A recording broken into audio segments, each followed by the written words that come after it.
ఎండుమిర్చి పేస్ట్తో chicken fry recipe. దీనికోసం first కడాయి పొయ్యి మీద పెట్టి 5 to 6 table spoons oil add చేసుకోవాలి. ఆయిల్ వేడైన తర్వాత ఇందులో మనం కడిగి ఉంచుకున్న చికెన్ని ఇందులో వేసుకొని బాగా మిక్స్ చేసుకోవాలి.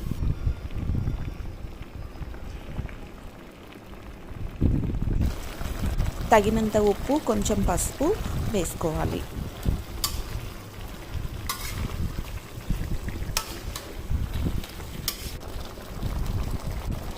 1 టేబుల్ స్పూన్ అల్లం వెల్లుల్లి పేస్ట్ ఇందులో యాడ్ చేసుకొని బాగా మిక్స్ చేసుకోవాలి. తర్వాత ఒక 2 ఆనియన్స్ సన్నగా కట్ చేసుకొని ఇందులో యాడ్ చేసుకోవాలి. ఇదంతా బాగా మిక్స్ చేసుకొని ఒక 2 to 3 మినిట్స్ వరకు ఉడకనివ్వాలి.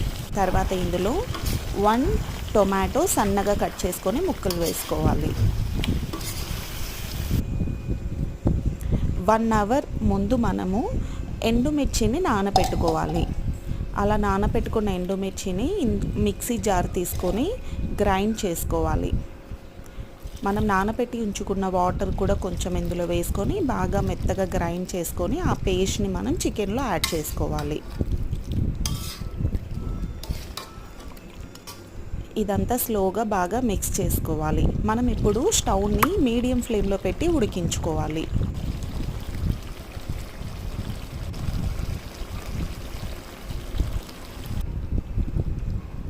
1 టేబుల్ స్పూన్ ధనియా పౌడర్ యాడ్ చేసుకొని ఇదంతా బాగా మిక్స్ చేసుకోవాలి.